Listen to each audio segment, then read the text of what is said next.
How about you?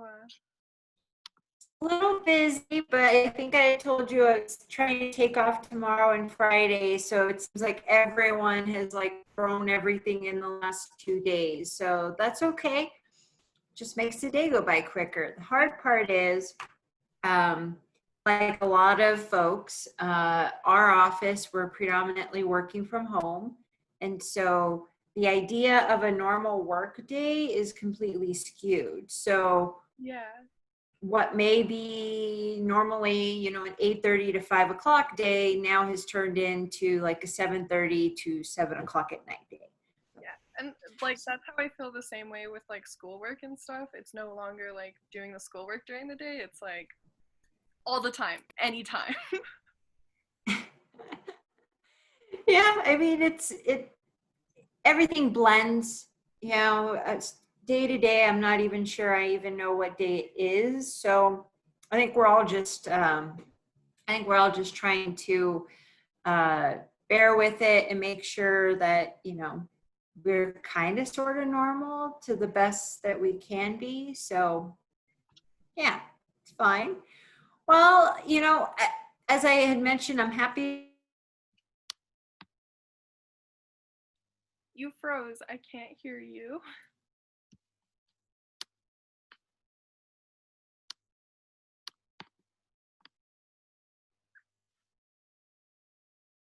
Yeah, I can't hear anything.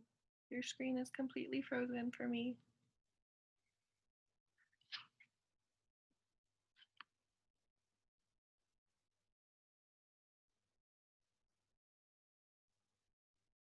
Okay, you're back, I think. Yeah, I have no idea what just happened. It just completely dropped me. That, I don't know, maybe it's all meeting out today. Yeah. Anyway, for the sake of hopefully not getting dropped again, like I said, I'm happy to answer any questions that you have. I'm happy to share any info that we already have that's already written, if you think that would be helpful. Have at it. All right. Well, I mean, we'll just start off with like the basics, I guess. Mhm. I know like on the phone you already talked about like what the institutional support services are, but would you mind going over that again for me? Sure. So institutional support services, that's what the name of our department is. We oversee um, the auxiliaries, so auxiliary departments on campus, as well as the facilities and the real estate. So we have currently 15 different entities that report up through our office. So, and you can find the whole list of them on our website, but from the bookstore and parking to student housing, food services, Popejoy Hall, ticketing, and then on that facility side, we do have our real estate department. So they actually oversee all the property the university has. They're a very small office, but they oversee a lot. Uh, Facilities management. So think of our custodial staff on campus, our grounds and landscaping staff, the folks that work at utilities. We have our own utility plant. So we have people there who make sure that we have electricity, we've got running water, plumbing, that sort of thing. And then we also do the planning, design, and construction on campus. So that actually is a department. And what they do is they do the planning of the buildings.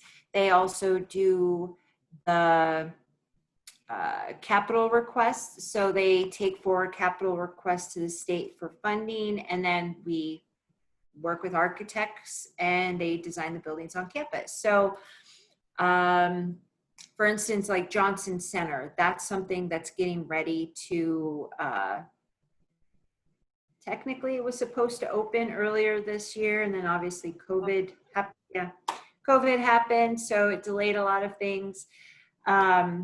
So Basically, we are the support units on campus. We are not the academic units. We don't report up through the provost office. Our entities report up through the SVP office. So it's the um, finance and administrative units of campus. Awesome. So how long have you personally been working at ISS and doing all of this? Personally, I've been at ISS for a little over 6 years. Um, I've worked at UNM for a little over 11. Prior to ISS, I actually was at Parking and Transportation Services, so it kind of lends itself to that because that's one of our units. But yeah, been there for a little over 6 years. That's awesome. Yeah, so one of the questions for this project is to ask about like the environment of ISS, and like I know that it's not one specific place because it's everywhere on campus. So knowing that you did like parking and transportation, how do you think like the environments compare, like even in a professional setting between those two? Mm-hmm.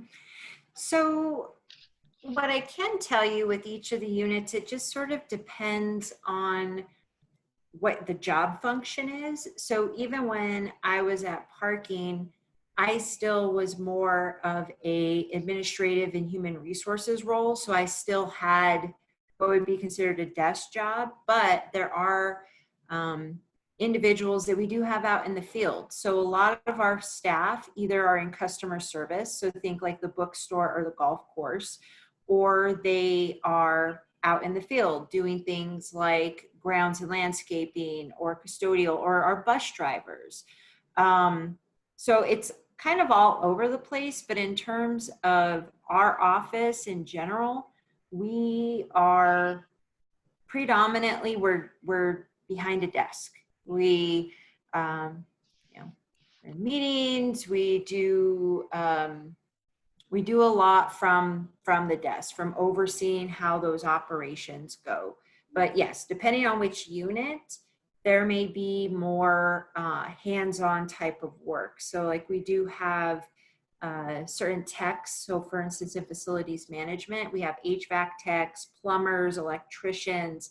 So these are folks that work with their hands and have to be directly on campus. So it's kind of something that really came across as separating out, especially now during COVID, because we do have a lot of folks who normally could sit behind a desk and work. We can work from home, but a lot of our folks who have to physically be on campus to do their work, like our custodians, our bus drivers, our parking officers, or our customer service people at the bookstore, they have to be on campus.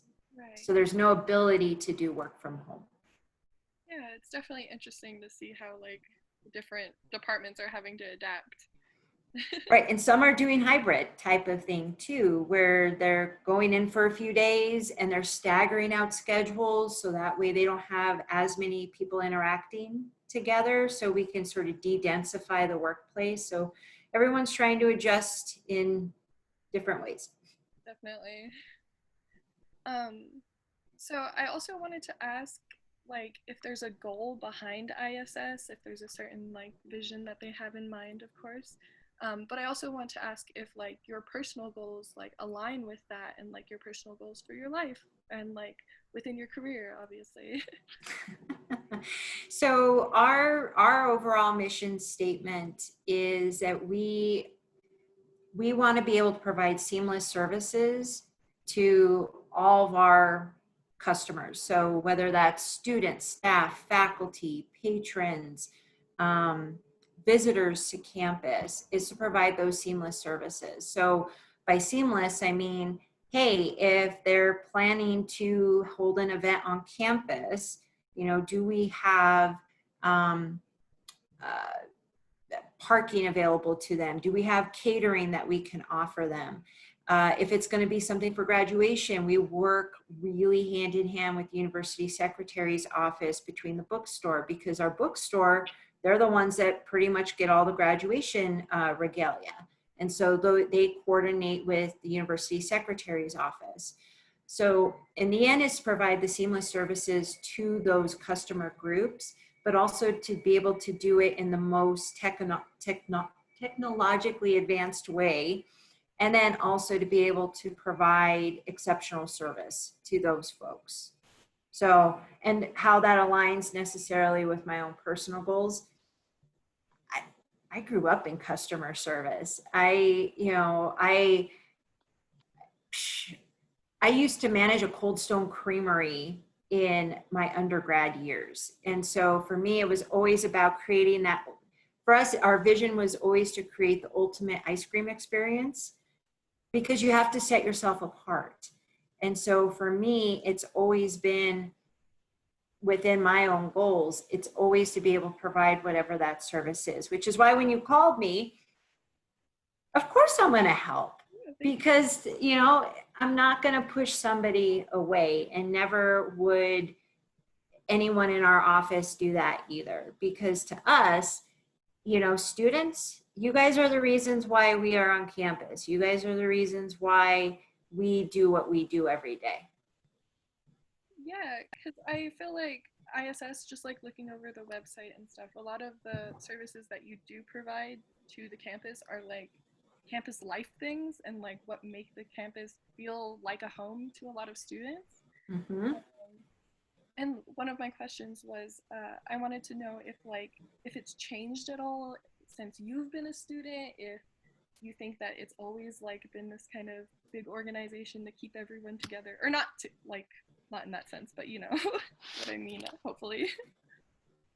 You know, it's interesting because I guess when I was a student, and even in my graduate work, like I never really knew all this stuff was combined together until I actually started working for the office. Because in my first year here at UNM, my freshman year, I actually lived in the residence halls.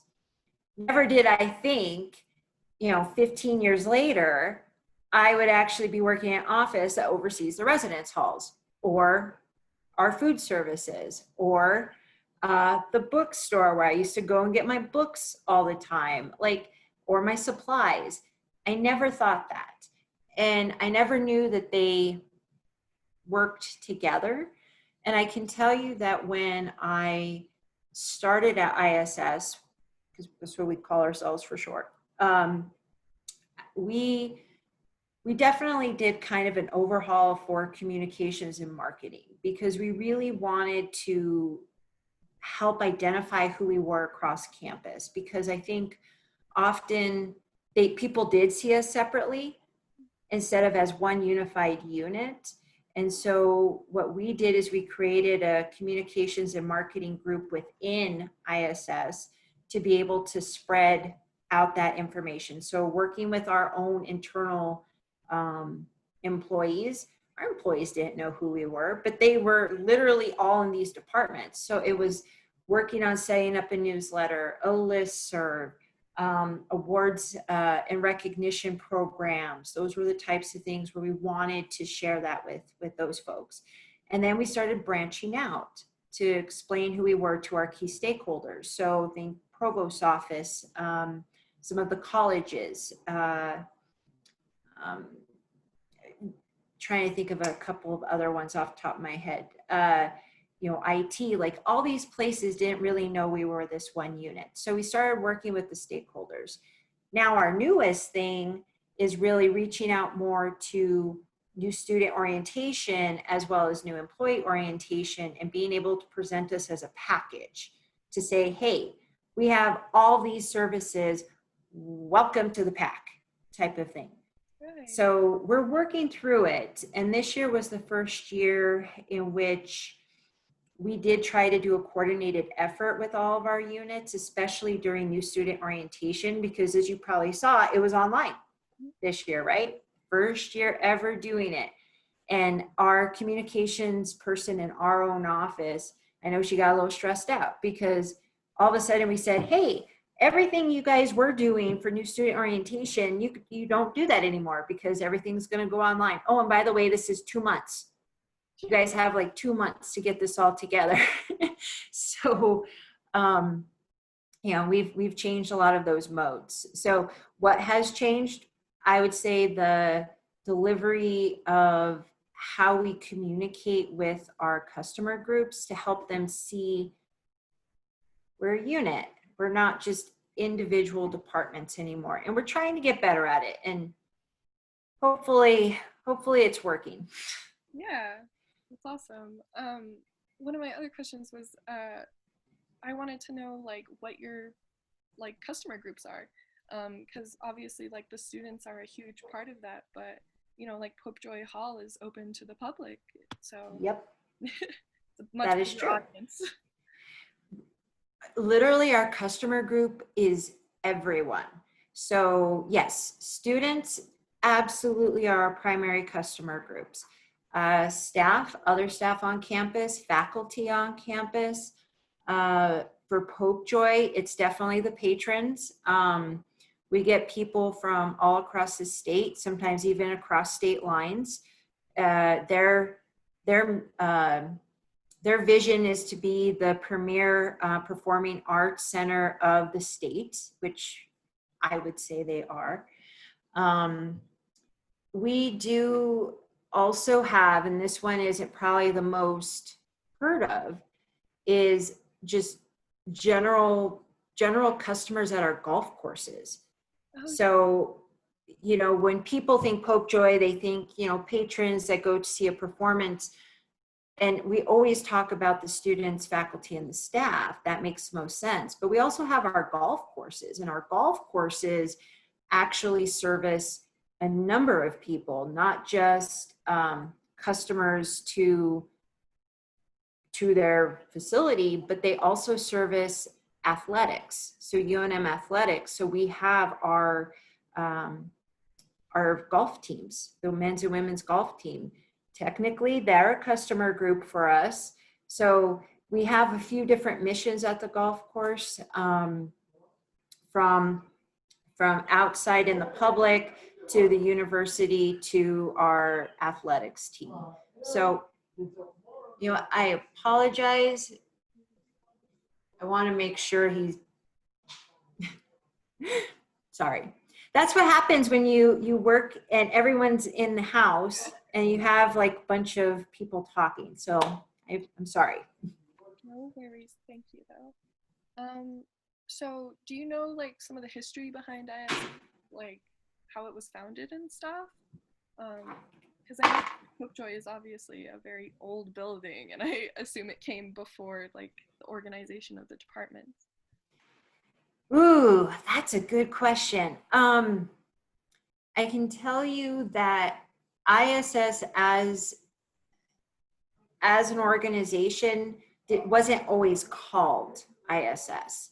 That there used to also be, I think they used to call it Facilities and Business Enterprises at one point in time. It's had a couple of different names over the years, and as things shift, departments move from one area to another. So we may not have always had facilities management. We may not have always had, and this one I can tell you, is when I moved over 6 years ago, we had just moved student housing under ISS at that time. Prior to that, it was under the VP Office for Student Affairs. Same with university food services. Well, when I joined, we had just already moved food services over. So departments move around, and then the overseeing departments sometimes change their name. Can't tell you the specific dates, but I can tell you that change happens. Doesn't always happen super frequently, but yeah, we weren't always called ISS. We were at least, I'm going to say, probably 9-10 years ago, we're probably called something else. Do you think it's like easier to have a cohesive campus life with all of these departments under like one bigger department, rather than you know all being separated out? So yes, and the reason for that is when you look at a structure of an organization, there has to be reporting lines up somewhere. And so it's not like you can have everything necessarily decentralized into these individual units, because then who do their directors report to? They all can't report to the UNM president. Right. So they separate them out, and this is how org structures are developed, is you have the university president, and then it's broken into 3 different areas. So you have, right now we have our SVP for finance and administration, which is what our areas report under. You have the provost, and then you have, and they just announced this, you probably saw the University Communication, our new EVP over health sciences. So those are the 3 people that report up to the president's office.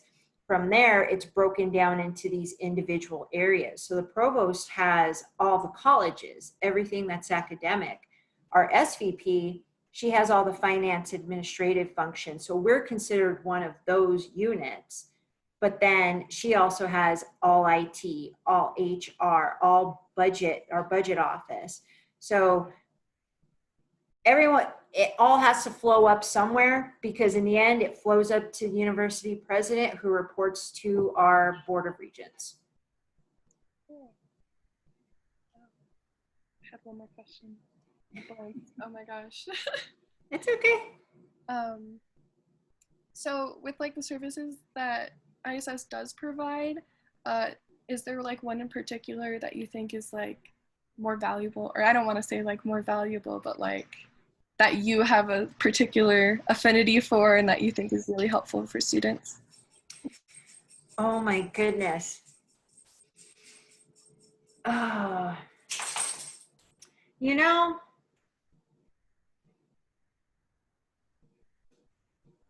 oh, it's hard to say, because they're all needed in my opinion. So, you know, yes, not all students are going to live on campus. And because not all students will live on campus, yeah, maybe that's a part that won't touch them, which means that they won't need a meal plan, which means that they also won't need that. But in my mind, like growing up and going to school here, I always thought the bookstore was really cool, because really everyone needs their, even if, let's say you decide you get your course materials somewhere else, right? The campus store is where you get your spirit wear. The campus store is where you can start to build connections and feel close to the campus. And so I can't say right now, like in my adult life, what I would say is my number one, but I can tell you that back then it was the bookstore for sure. And it was because that was where I felt closely connected to the campus and the spirit of, hey, I'm on campus. I'm a college student. Look at all, you know, get all my spirit wear. This is great. So I can tell you that. But in terms of now and knowing what I know, they're all connected. They're all important. They're all important in different ways. And a lot of people don't think of the facility itself very frequently. Facilities tends to be the forgotten department, or the forgotten, you know, whatever, brushed aside child. You can't have your classes, at least in person. Obviously, we've shown that we can do things online, but you can't have your classes in person unless there was the infrastructure available for you to go take your class. So our facilities are super important. And they're part of that campus experience. So what I'll do, and I think I don't know if you found this, but we had an article that our communications person had put together, I want to say about 5 years ago. And it was really, really good. It kind of went along the lines with the video that we have. So I can send that to you so you at least have it.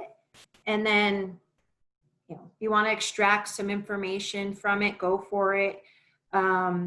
But definitely look through the website and watch the videos. We have some of the ones for housing. I think we did one for, I know we did one for the bookstore. And I think we did one for the golf course too. But look at that stuff and see if there's other questions and things that you have as you write your paper. And what I'd like to ask is when your paper is done, if you could send me a copy. It's not to Well, approve, critique, any of that, just so I have it, just so that way I'm like, okay, cool, I know what the project is. yeah, so it's not like a cohesive paper. What we're doing instead is a website design, and like the interview will, of course, be uploaded to the website. Um, and like, I think the prompt for this project was that we were supposed to be writing as if we were writing to the Daily Lobo viewers, Oh, a campus resource and reviewing it. So thank you. Of course, I really appreciated this. You were no amazing. problem. Yeah. No problem. So yeah, if I can get that, that would be awesome. And I can send you, the one that we had posted before through our UNM News Minute if you think that would be helpful. Yeah, thank you so much for being so supportive during all of this. You're very helpful. You're welcome anytime. I mean, it's something that I know is, it's really hard to get people to return calls. And I know it's really hard to try to put some of this stuff together, especially if you're not familiar with the offices. So question for you, how did you stumble upon us? Well, okay, so it was just on the list of campus resources for us to do a project on. And I had no idea what you guys were. And then, of course, I looked you up and I looked over the website and I was like, whoa, these guys do everything on campus. Like, Yeah. it's pretty interesting. Hey, I like that we were on a list somewhere for that. That's cool. See, some of our communication and marketing efforts are helping. People actually can identify who we are now. So I'm appreciative to that. That's why I was like, how did she hear about us? Yeah, yeah, you're just one of the campus resources listed. So Cool. thank you. Well, good luck. And like I said, I'll send you what I have. And then whenever you're done with your report or however you're writing this up, send it my way just so I have it for my files. And let me know if you have any other questions that come up. All right, thank you so much. You're welcome. Have a wonderful day. You too. Bye. Bye.